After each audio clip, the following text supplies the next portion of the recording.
Все повече от вас питат един и същи въпрос. Къде точно се пазят и обработват личните ми данни?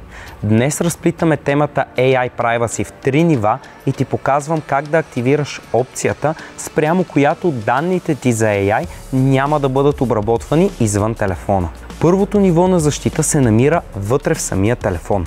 One UI 7 въведе Personal Data Engine.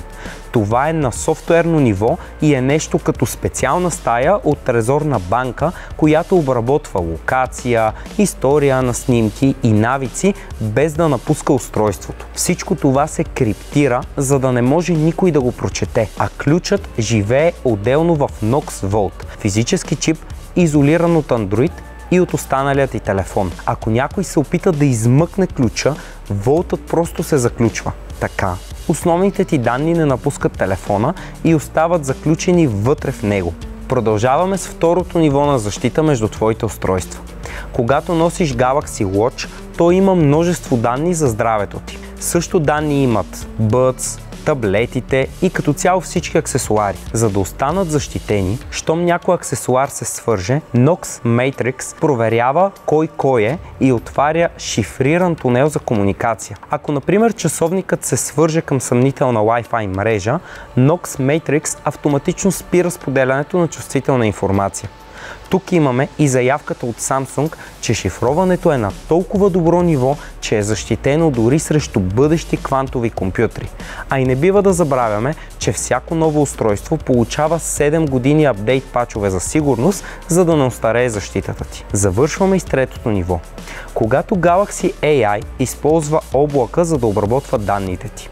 При заявки като например "отвори бележките ми от миналата седмица", телефонът изпраща към сървъра само анонимизирани хешове.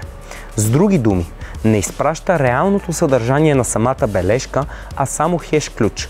След като получи отговор, сглобява резултата локално.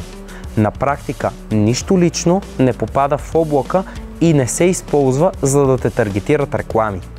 Ако работиш в корпоративна среда, твоят IT администратор може изцяло да заключи облачните функции, така че целият Galaxy AI да остане офлайн в телефона ти. Сега обаче ще ти покажа как сам да настроиш тази опция, така че AI да обработва цялата твоя информация само в рамките на твоя телефон. Първо отвори Settings, след което избери Galaxy AI, плъзни и най-отдолу активирай опцията Process Data Only on Device. От тук нататък AI функциите работят изцяло локално.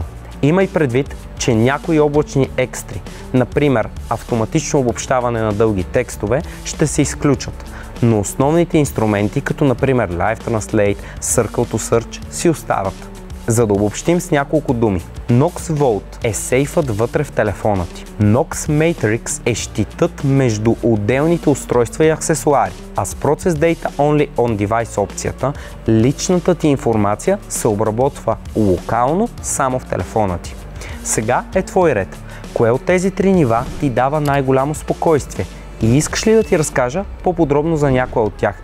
Ще прегледам коментарите и ще включа най-интересните въпроси в някои от следващите видеа.